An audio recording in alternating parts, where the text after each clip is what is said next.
siang hari ini. Di sini saya akan membuat video mengenai anatomi sistem pencernaan pada tubuh manusia. Sebelum ke sana, di sini saya akan perkenalkan nama terlebih dahulu. Perkenalkan nama saya Rolin Celia, NIM saya 47 2018, Pembangunan Bayanan, dan saya kuliah di UKSW, Fakultas FPK, jurusan Profil Gizi. Karena di sini saya ada tugas. Kebetulan di sini saya mengambil mata kuliah namanya Fundamental of Nutrition. Nah, karena itu di sini langsung saja apa saja di sini saya jelaskan. Itu yang pertama, sistem pencernaan pada tubuh manusia. Sistem pencernaan, transportasi dan absorpsi seperti begitu. Jadi caranya seperti apa? Cara sistem pencernaan pada tubuh kita. Oke, video ini ikuti terus ya. Oke, baik, sebelum ke sana di sini apa-apa untuk yang harus kita bahas. Yang pertama, sistem pencernaan, absorpsi dan transportasi. Jadi yang pertama kita bahas itu fungsi sistem pencernaan, dan yang berikut anatomi dan susunan sistem pencernaan. Yang berikut adalah aktivitas dalam saluran cernanya itu seperti apa. Yang berikut proses pencernaan dari mulut sampai anus pada setiap organ, jelas apa saja yang perlu kita ketahui dan kita pahami. Di sini saya akan jelaskan. Yang berikut adalah absorpsi makanannya, perjalanan makan seperti apa, dan yang berikut interaksi dan absorpsi zat gizi. Yang berikut adalah sistem transportasi zat gizi. Yang berikut lagi kita akan menjelaskan juga nih gangguan dan kelainan sistem apa pada pencernaan yang terjadi. Dan yang berikut adalah apa yang dilakukan cara untuk mengatasi sistem pencernaan. Guys, daripada kita tunggu lama-lama, masuk saja pada intinya yang saya akan jelaskan di sini. Di sini sistem pencernaan yang saya akan bahas. Di sini sebagian saya ambil dari jurnal, yang sebagian dari materi yang saya dapat dan pemahaman saya yang saya akan tambahkan. Seperti begitu. Jadi, langsung saja fungsi dari sistem pencernaan.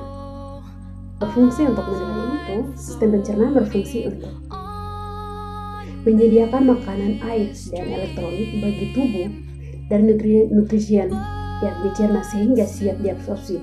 Itu menurut Sloan menjelaskan bahwa proses pencernaan makanan berlangsung secara mekanik dan kimia, meliputi sebagai berikut. Jadi, yang pertama, ingestion. Ingestion adalah masuk makanan ke dalam mulut. Pemotongan dan penggilingan makanan dihaluskan secara mekanik oleh gigi dan campur dengan saliva sebelum ditelan. Yang tahapan berikut adalah peristasi. Peristasi otot mulut yang menyerahkan makanan tertelan melalui saluran pencernaan. Yang berikut, digestion. Digestion adalah hidrolisis kimia dari molekul beras besar menjadi molekul kecil sehingga absorpsi dapat berlangsung. Jadi organ-organ utama yang berperan dalam sistem pencernaan antara lain yaitu yang pertama mulut, kerongkongan, lambung, usus halus, usus besar, rektum dan anus. Sementara itu, organ tambahan dalam sistem pencernaan meliputi yaitu hati dan pankreas. Semua organ tersebut menghasilkan enzim-enzim yang berguna untuk menguraikan makanan dari molekul kompleks menjadi sederhana yang dapat digunakan oleh setiap sel untuk melakukan aktivitas tubuh manusia. Oke, organ pencernaan utama yaitu yang pertama tadi kami sudah sebutkan. Sistem pencernaan apa saja yang kami akan bahas sudah saya jelaskan. Dan di sini mulut, yang pertama mulut ya. Jadi mulut itu menyarankan bahwa rongga mulut terdapat gigi yang berfungsi untuk merobek dan mengunyah makanan secara mekanis dan kimiawi sehingga menjadi sel sehat yang lebih kecil. Di rongga mulut terdapat muara kelenjar air liur atau saliva yang mengandung enzim amilase. Dibantu dengan lidah, kita mengunyah makanan pelan-pelan untuk mendorong dari ukuran besar dan menjadi ukuran kecil akan masuk ke dalam. Berikut lagi adalah tahap yang faring. Jadi di mana faring berfungsi?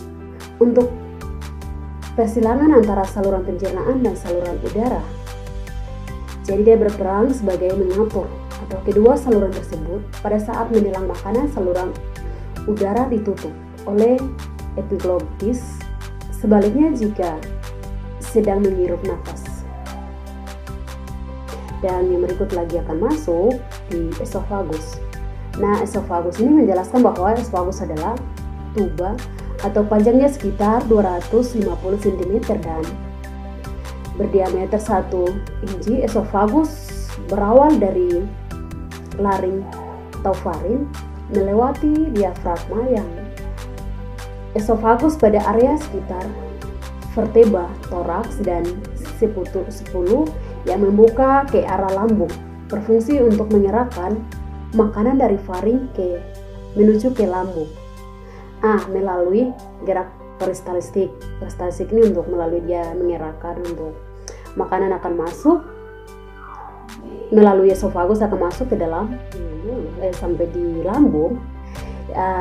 Jadi lambung ini sendiri berfungsi sebagai bagian dari saluran pencernaan yang dapat mekar yang paling banyak, terletak terutama di daerah epigastrik dan sehingga di sebelah kiri dapat hipotriak, hipoglotriak dan umbilikal. Nah, setelah itu di lambung terjadi pencernaan mekanis pencernaan mekanis dan kimiawi. Secara mekanis sendiri, otot lambung berkontraksi mengandung bolus. Secara kimiawi, bolus tercampur dengan getah lambung. Getah lambung mengandung asam klorida. Dan di dalam lambung di situ ada namanya enzim pepsin, enzim renin berfungsi untuk menjadikan ruangan lambung bersifat asam sehingga dapat membunuh kuman dan masuk bersamaan dengan makanan. Jadi setelah makanan akan masuk dalam lambung kita, jadi ada namanya enzim yang tadi saya sudah sebutkan, itu akan menghancurkan makanan juga bertugasnya seperti itu. Dari situ makanan akan masuk lagi di usus halus. Setelah itu kita akan menuju masuk di usus halus ya teman-teman. Jadi usus halus ini memiliki panjang yaitu sekitar 8,25 meter.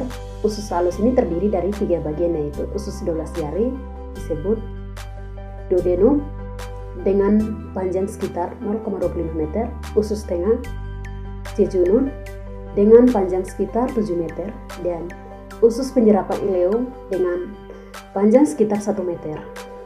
Nah, duodenum ini dikenal dengan sebutan usus 12 jari adalah saluran terbentuk C. Panjangnya sekitar 25 meter. Pada bagian belakang duodenum mengitari caput dan juga pada usus halus ini kan yang pertama tadi duodenum. Nah, jadi yang keduanya adalah jejunum. Nah, jejunum ini atau usus kosong adalah bagian kedua dari usus halus yang terletak di antaranya usus 12 jari dari duodenum dan usus penyerapan ileum. Pada manusia dewasa, panjang seluruh usus halus antaranya 2-8 meter, 1-2 meter adalah bagian dari jejunum. Yang ketiga akan masuk yaitu ileum. Ileum atau usus penyerapan adalah bagian dari terakhir yang usus halus pada sistem pencernaan manusia. Ileum memiliki panjang sekitar 2-4 meter dan terletak sebelah duodenum dan jejunum. Yang akan ditunjukkan oleh usus buntu, ileum memiliki pH antara 7 dan 8, netral atau sedikit basah, dan berfungsi untuk menyerap vitamin B12 dan garam empedu. Dalam usus halus terjadi pencernaan secara kimiawi saja. Pada duodenum terdapat saluran yang terhubung dengan kantung empedu dan pankreas.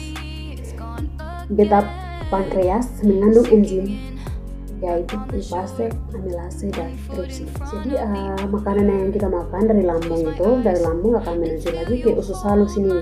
Nah, usus halus tadi kan sudah saya jelaskan beberapa bagian di situ sudah saya sebutkan. Nah, jadi absorpsi zat gizi, disitulah terjadi makanan yang kita didapat dari contohnya karbohidrat, protein, lemak, vitamin, mineral, dan air yang kita dapatkan itu akan menuju ke seluruh tubuh, itu akan bersamaan dengan peredaran darah, akan menuju ke paru-paru, jantung, dan hati. Disitulah menjadi kekuatan kita untuk melakukan aktivitas. Menurut Sloane menyatakan bahwa usus halus ini berfungsi untuk mengakhiri proses pencernaan makanan dimulai dari mulut dan di lambung. Proses ini diselesaikan dengan enzim usus halus dan enzim pankreas serta dibantu empedu dalam hati. Usus halus serta efektif mengabsorpsi produk. Kita akan masuk sistem pencernaan berikut nih, yaitu usus besar. Mungkin usus besar kita sudah tahu bahwa usus besar disebut kolon ya. Nah, kolon jadi memiliki panjangnya tuh 1 meter dan terdiri dari atas kolon ascendens naik, kolon transverson mendatar, dan kolon descendens menurun, dan berakhir pada anus. Di antaranya usus halus dan usus besar terdapat usus buntu. Jadi, menurut Sloane ini mengatakan bahwa fungsi usus besar ialah mengabsorpsi 80% air dan elektrolit dari kimus yang tersisa dan mengubah kimus dari cairan menjadi massa semi padat. Usus besar hanya memproduksi mukus, sekitarnya tidak mengandung enzim atau hormon pencernaan. Usus besar mengekresi zat sisa dalam bentuk. Jadi akan berikut lagi rektum. Nah, rektum ini menurut Durkheim tahun 2005 menerangkan bahwa rektum merupakan kantong yang berfungsi menampung feses.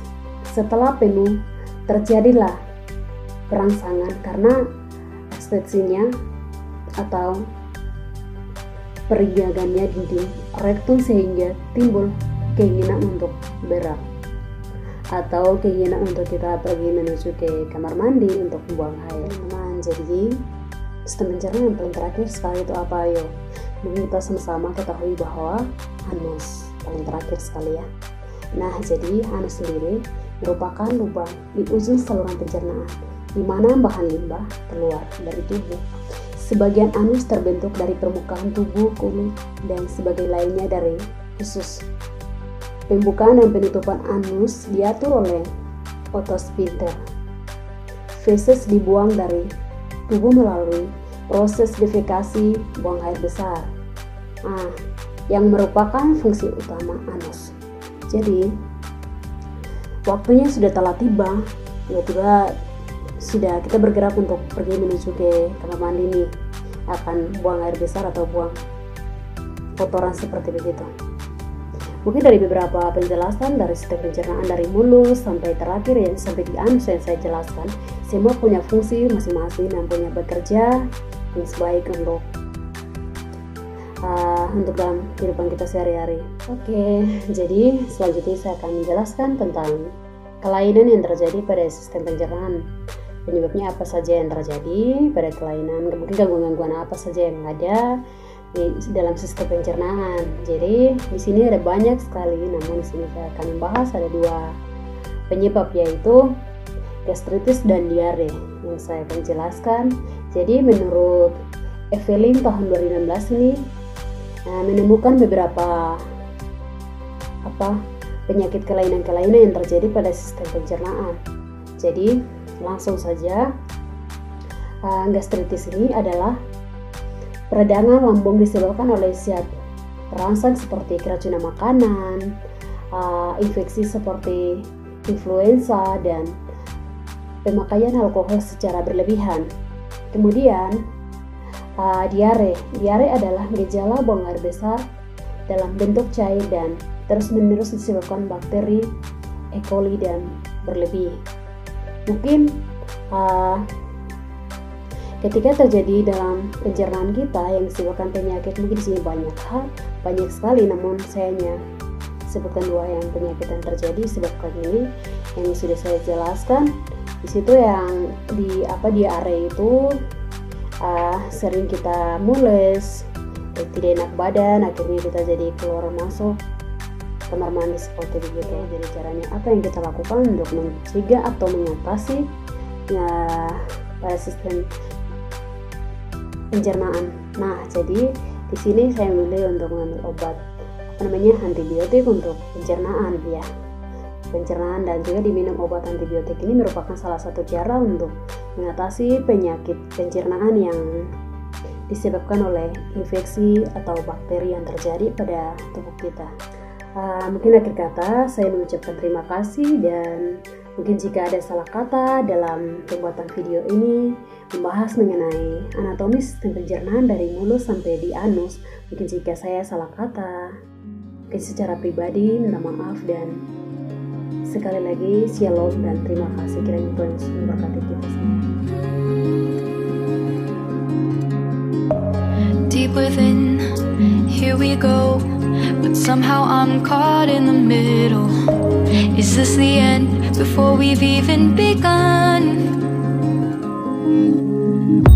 Should I work against the flow, a drop in the ocean?